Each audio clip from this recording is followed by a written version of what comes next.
മഴ തുടങ്ങിയിട്ട് ഏകദേശം അർദ്ധരാത്രിയായിട്ടുണ്ട്. മഴയോടൊപ്പം ആകാശത്ത് ശക്തമായ ഇടിമിന്നലുമുണ്ട്. അർജുൻ ആ സമയത്ത് ഒരു കുന്നിൻ മുകളിലുള്ള ഒരു പഴയ വീട്ടിലാണ് താമസിച്ചിരുന്നത്. മരിച്ചുപോയൊരു ബന്ധുവിൽ നിന്നാണ് അയാൾക്ക് ആ വീട് ലഭിച്ചത്.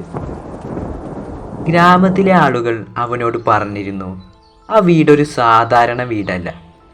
ചില രാത്രികളിൽ അവിടെ വിചിത്രമായ കാര്യങ്ങൾ സംഭവിക്കാറുണ്ട്. പക്ഷേ അർജുൻ അത്തരം കാര്യങ്ങളിലൊന്നും വിശ്വസിച്ചിരുന്നില്ല. പെട്ടെന്ന് കറണ്ട് പോവുകയുണ്ടായി. ഫോണിലാണെങ്കിൽ സിഗ്നലുമില്ല. പുറത്താണെങ്കിൽ ശക്തമായ മഴയും ഇടിമിന്നലും. പെട്ടെന്ന് വീടിൻ്റെ മുകളിലെ നിലയിൽ നിന്ന് അർജുൻ ഒരു ശബ്ദം കേട്ടു. അവന് ഭയം തോന്നി.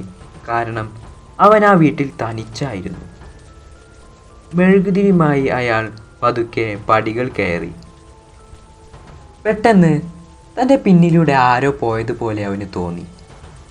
അവൻ്റെ ശരീരത്തിൽ വല്ലാത്തൊരു തണുപ്പ് അനുഭവപ്പെടാൻ തുടങ്ങി. അവൻ മുകളിലുള്ള തൻ്റെ മുറിയിലേക്ക് നടന്നു. മുറിയിൽ എത്തിച്ചേർന്നപ്പോൾ ശക്തമായ ഇടിമിന്നലിൻ്റെ വെളിച്ചത്തിൽ ഒരു രൂപം തൻ്റെ കട്ടിലിൽ ഇരിക്കുന്നതായി അവൻ കണ്ടു. അവൻ മരവിച്ചു പോയി. അവൻ ഉച്ചത്തിൽ നിലവിളിക്കാൻ ശ്രമിച്ചെങ്കിലും അവനതിന് കഴിഞ്ഞില്ല. അവൻ തിരിഞ്ഞു ഓടാൻ നോക്കി, പക്ഷെ അവൻ അതിനും കഴിയുന്നില്ല. അവൻ്റെ കാലുകൾ വലിയ രീതിയിൽ തന്നെ വിറക്കുന്നുണ്ടായിരുന്നു. പെട്ടെന്ന് ആ രൂപം അവൻ്റെ അടുത്തേക്ക് വന്നു. അതേ നിമിഷം തന്നെ ഭയം കൊണ്ട് അവൻ്റെ ബോധം നഷ്ടമായി. അവൻ ആ നിമിഷം താൻ മരിക്കാൻ പോവുകയാണെന്ന് പോലും അവന് തോന്നുകയുണ്ടായി. കുറച്ച് സമയം കഴിഞ്ഞപ്പോൾ അവന് ബോധം തിരിച്ചു കിട്ടി. ആ നിമിഷം അവൻ ചുറ്റിലും നോക്കി. പക്ഷെ അവനെ അത്ഭുതപ്പെടുത്തിയ കാര്യം താൻ ഇപ്പോഴുണ്ടായിരുന്നത് താഴത്തെ നിലയിലായിരുന്നു. അവൻ തൻ്റെ തൊട്ടടുത്ത് ഒരു പഴയ ബുക്കിൻ്റെ പേജ് കിടക്കുന്നതായി കണ്ടു. അവൻ ആകാംക്ഷ കൊണ്ട് അതെടുത്തു നോക്കി. അതിലൊരു കാര്യം എഴുതിയിരുന്നു: നീ ചെയ്ത തെറ്റുകൾക്കുള്ള ശിക്ഷ നീ മരണം വരെ അനുഭവിക്കുക. ആ സമയത്താണ് വർഷങ്ങൾക്ക് മുൻപ് സംഭവിച്ചൊരു കാര്യത്തെക്കുറിച്ച് നമ്മെ കാണിക്കുന്നത്. അർജുൻ അനാഥനായിരുന്നു. അവനെ വളർത്തിയത് അവൻ്റെ അമ്മാവനായിരുന്നു. അദ്ദേഹം ഒരു പാവപ്പെട്ട മനുഷ്യനായിരുന്നു. വളരെ ബുദ്ധിമുട്ടിയാണ് അവർ അർജുനെ വളർത്തിയത്. പക്ഷേ അവൻ വളർന്നു വലുതായപ്പോൾ അവന് അമ്മാവൻ്റെ സ്വത്തുക്കളിലായി അവൻ്റെ താല്പര്യം. അവനൊരു വിവാഹം കഴിച്ചിരുന്നു. പക്ഷേ തൻ്റെ ഭാര്യയോടൊപ്പം ഒരുമിച്ച് ജീവിക്കാനോ അവളോടൊപ്പം സമയം കണ്ടെത്താനോ അവൻ ശ്രമിച്ചിരുന്നില്ല. ഏത് സമയവും പണം എന്ന ചിന്ത മാത്രമേ അവനുണ്ടായിരുന്നുള്ളൂ.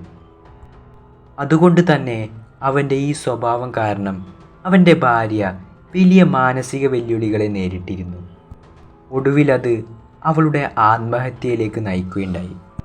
അർജുന് കുറച്ച് സ്ഥലവും അതുപോലെ തന്നെ പണവും അമ്മാവൻ്റെ കയ്യിൽ നിന്ന് ലഭിച്ചിരുന്നു. പക്ഷെ അവൻ അതുകൊണ്ടൊന്നും തൃപ്തനായിരുന്നില്ല. ഒടുവിൽ അമ്മാവൻ പാവപ്പെട്ട കുട്ടികളുടെ സഹായത്തിന് വേണ്ടി തൻ്റെ ജീവിതകാല സമ്പാദ്യത്തിൽ നിന്ന് മാറ്റിവെച്ച ഒരു തുകയെക്കുറിച്ച് അവൻ കേട്ടു. അവൻ അമ്മാവനോട് അത് തനിക്ക് തരുവാൻ വേണ്ടി കൽപ്പിച്ചു. പക്ഷെ അമ്മാവൻ അതിന് തയ്യാറായില്ല. ഒരു ദിവസം അവൻ തൻ്റെ തെറ്റുകൾ പൊറുക്കണമെന്ന് ആവശ്യപ്പെട്ടുകൊണ്ട് അമ്മാവൻ്റെ അടുക്കൽ ചെന്ന് കേണപേക്ഷിക്കുകയുണ്ടായി. പക്ഷെ അതെല്ലാം അവൻ്റെ ഒരു അഭിനയമായിരുന്നു. അവനൊരു ഗ്ലാസ് ചായ ഉണ്ടാക്കി കൊടുത്ത് ഒരു മാരകമായ വിഷം ചേർത്ത് അമ്മാവനെ വധിക്കുകയുണ്ടായി. അങ്ങനെയാണ് അവൻ ഈ വീട് തട്ടിയെടുത്തത്. അമ്മാവൻ്റെ മരണം യാതൊരു സംശയവുമില്ലാത്ത രീതിയിലാണ് അവൻ ഉറപ്പുവരുത്തിയത്. പക്ഷേ വിധിയുടെ കയ്യിൽ നിന്ന് അവനൊരിക്കലും രക്ഷപ്പെടാൻ കഴിഞ്ഞില്ല. അവൻ ചെയ്ത തെറ്റുകളെക്കുറിച്ച് അവൻ ഓർത്ത് കരയുകയുണ്ടായി. പെട്ടെന്ന് ഒരു രൂപം അവൻ്റെ അടുത്തെത്തിച്ചേരുകയുണ്ടായി. പിന്നീട് ആ വീട്ടിൻ്റെ അകത്ത് നിന്ന് ഒരു കരച്ചിലാണ് നാം കേൾക്കുന്നത്.